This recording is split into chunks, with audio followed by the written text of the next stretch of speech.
Hello, beautiful souls.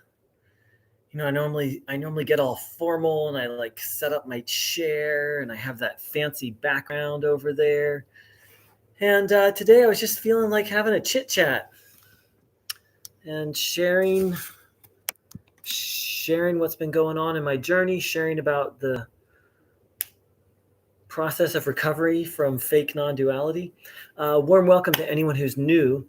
This channel is dedicated to helping people understand the difference between fake and authentic non-duality, to understand the dangers of fake non-duality and how to recover from it. You can find more about all of this on my website, which I've posted in the chat box and posted below. So I haven't posted in a while. I've been off healing. I've tried to come up with a model for the healing process or the recovery process from Neo-Advaita. And the first is the recognition that Neo-Advaita is not non-duality and that it's harmful. The second is stopping. And again, this is just my model. The third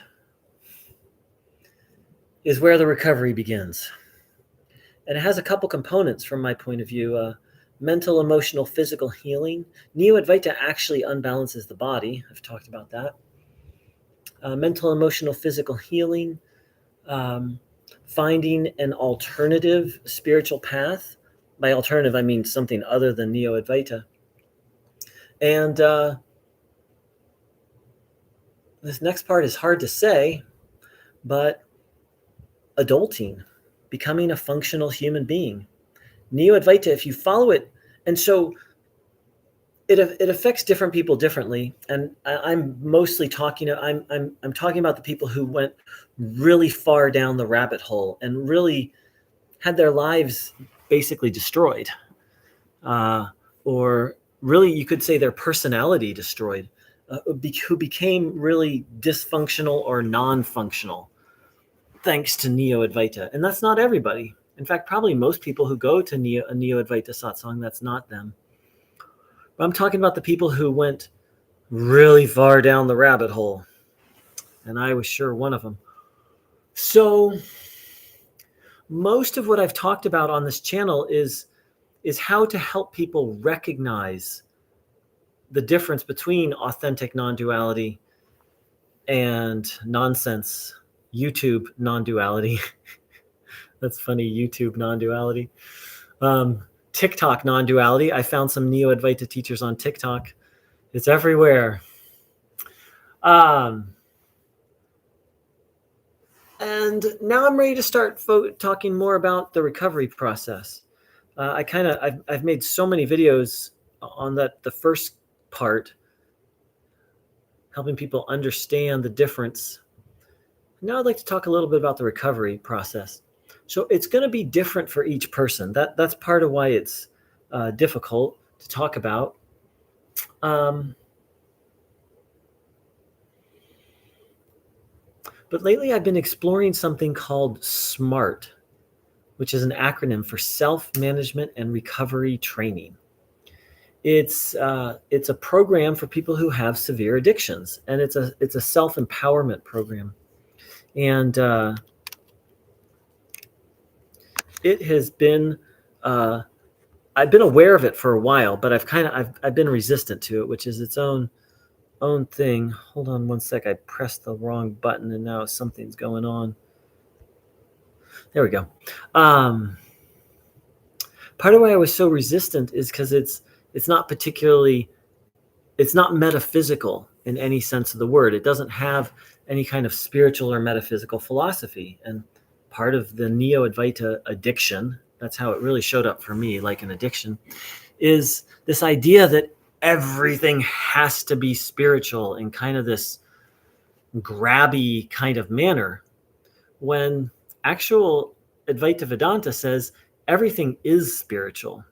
And it's the process of recognizing that and integrating what we call our mundane life into the super mundane, into infinity, really. so that every action, becomes is in alignment with Dharma, which means harmony in the Vedic perspective. So, Neo-Advaita really is about trying to escape the mundane, the secular, whereas traditional Advaita really is about embracing life as it is and doing well at life and using life as a vessel towards the awakening process. So I've been aware of this I really became aware of what I'm talking about right now for about 6 years, but I've been resisting it because I don't want to do life. I just wanted to trance out. Even though I stopped the Neo-Advaita stuff, there was still this desire to just escape, to have moksha, to not have to deal with stuff. It's like, I just drank from this cup. No, crap. Now I got to go wash it again. I've already washed it 1,000 times and I'm going to have to wash it 1,000 more times. There was just such an attempt to escape all this. And wherein, traditional Advaita is about integrating all of this into the spiritual life.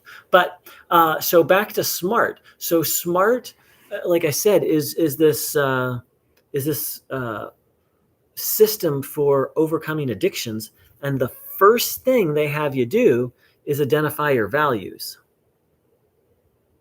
Now, this was so hard for me because to identify your values, you have to. Oh, hi, A. You're so welcome. To identify your values, you have to get in touch with what you want and what you like. You have to get in touch with yourself. And I'm not talking capital S self, mystical. I'm talking about your personality, your feelings, your heart, your desires. And then the next step is to come up with, well, what kind of life do you want to live? How do you want to live? Now, of course, this was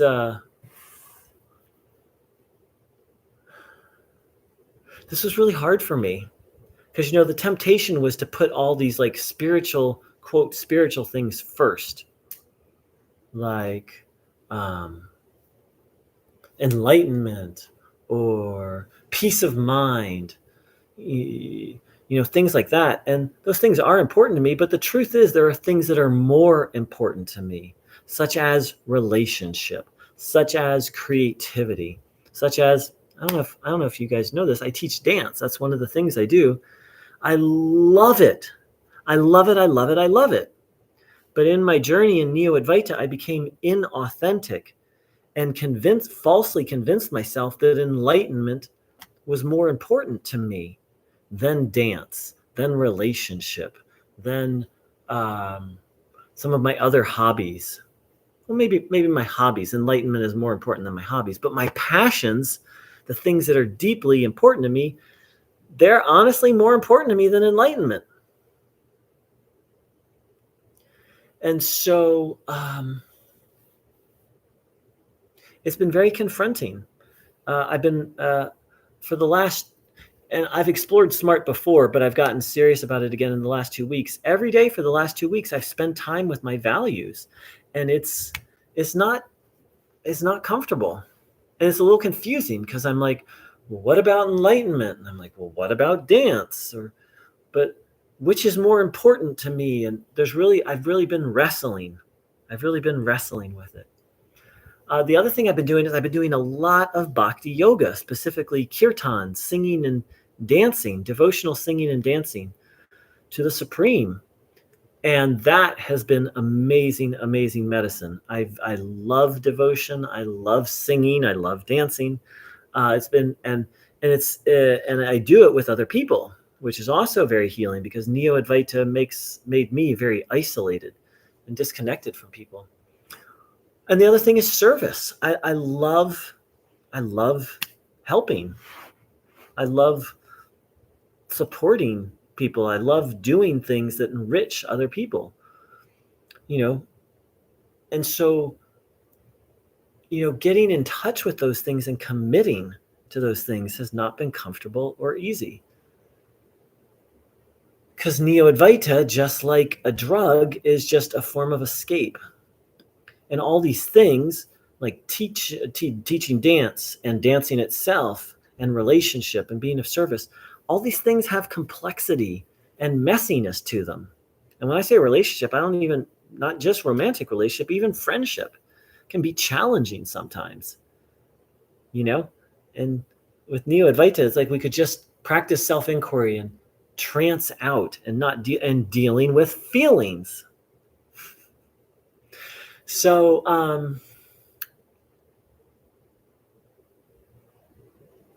dealing with the personality, dealing with the body, all the things that I ran away from, I finally am like, okay, I got to do it or I'm going to die.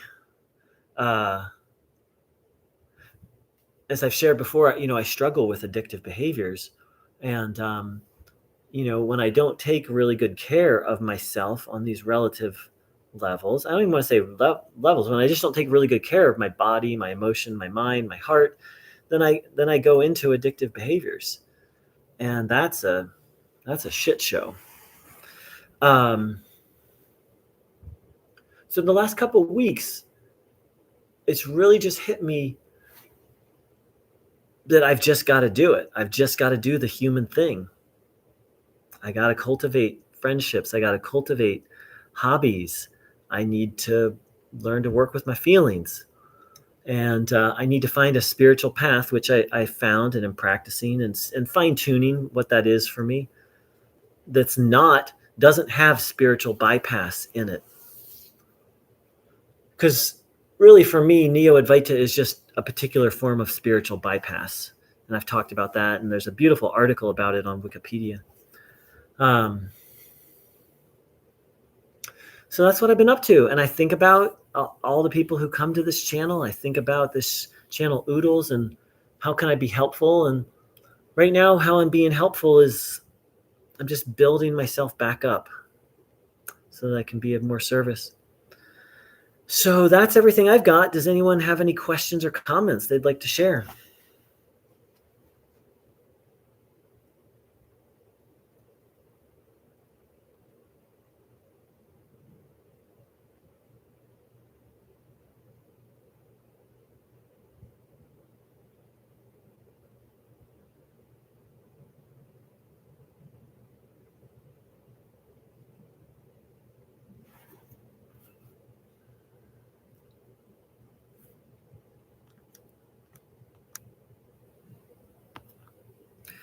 Swati Singh writes, "Hi, thank you for making these videos. Really helpful. You are so welcome. If you want to tell me more, please do.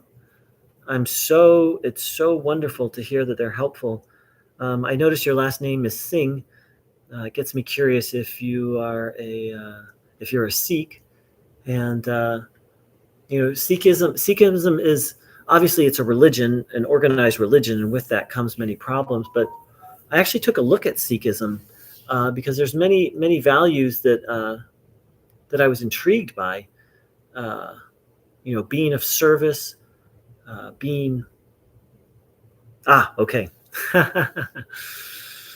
Well, that's not so important. But what is important is to take a look at different spiritual paths through the lens of spiritual bypass and say, hey, does this particular path include humanity and feelings? Does this particular path include participation in society and being of service? And so where I was going with my comments is I took a look at Sikhism and I was very impressed with its, right in the front and center, it has being of service and being strong in yourself so that you can help other people. So that doesn't mean we all need to go become Sikhs. I ultimately didn't, though I still have profound respect and I love visiting Sikh temples when I can. But part of the process is, for me, was looking at not which path was true, but which path was helpful, which path was going to be the next step forward for me.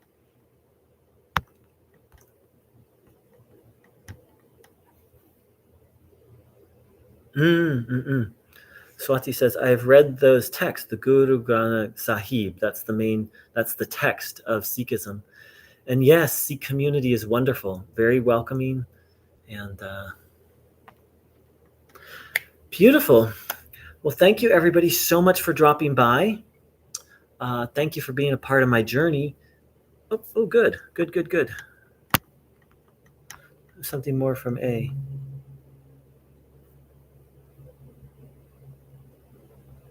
A wrote, this is a pretty, there's on my screen. Okay, I think I can read it. This is a pretty brutal experience. I prefer dance over enlightenment. That's funny. Well, so in my view, I'm in agreement that Neo-Advaita is a brutal process. I believe that a traditional spiritual path under the guidance of a traditional guru in general is not a brutal experience. And thank you for saying that.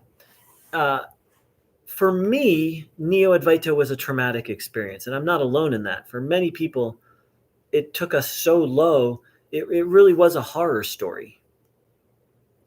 And so part of the healing process for me has been, first of all, acknowledging that I need healing, because Neo-Advaita is all about just ignoring everything. Be like, I need healing. I need to work. I need to dance. I need to spend time in nature. I need to journal. Sometimes I've used professional support. For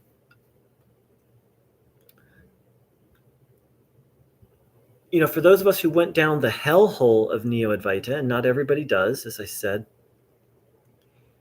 to really recognize, like, wow, this is going to take some work to heal from. This is going to take some time, and as they say, some elbow grease and some grace. Please, higher power, I need some help with this.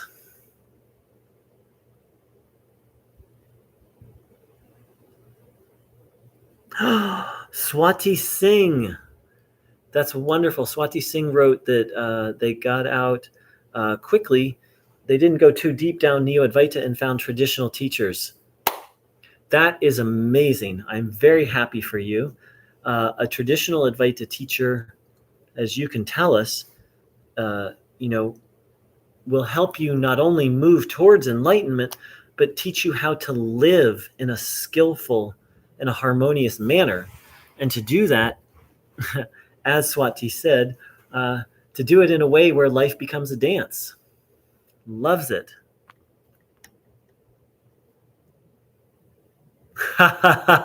A wrote, I went down the hellhole, maybe even crossed the gates.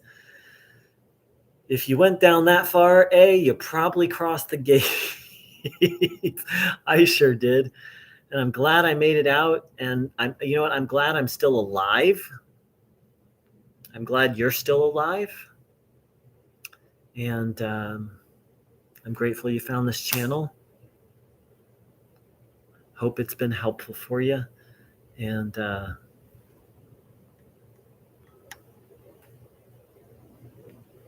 yes, Swami Sarva, Sarva Priyananda. His videos are fantastic. I have him listed on my website.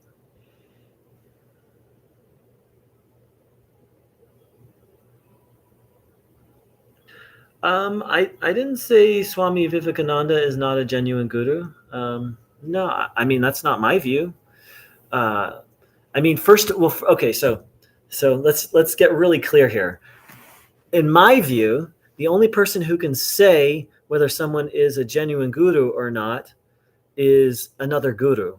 So I'm not a guru. I'm more like a nurse. I help people off of the right path, but I don't teach them. I point them in the direction of like, hey, maybe you could check out this teacher or that teacher. So it's not for me to say whether or not Swami Vivekananda is a genuine guru. I have profound respect for him. And for those of you who don't know, he was the disciple of Ramakrishna. I have the utmost respect for Ramakrishna, Swami Vivekananda's guru. So, yeah. Swati. Yeah, good. Yeah. So one way to tell a guru from a fake guru is a guru has a guru who had a guru who had a guru who had it. That's a really simple criteria. And Swami Vivekananda passes that criteria.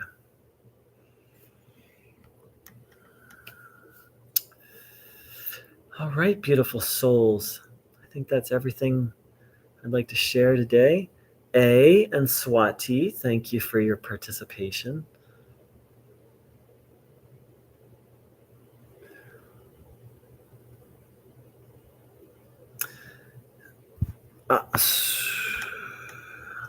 Swati says, Vivekananda is wonderful. I read his books. Many people love his teachings from India. He is very popular, highly respected.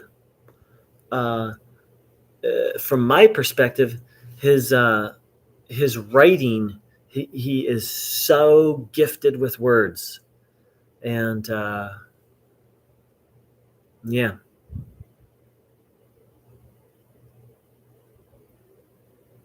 Yep. All right, beautiful souls. I wish everyone a beautiful, beautiful day. And let's see.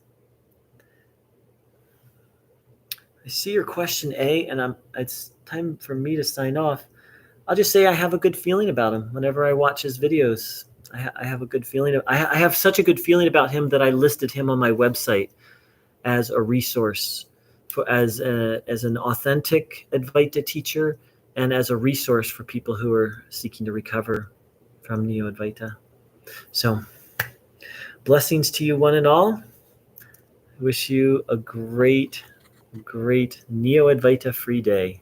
Take care.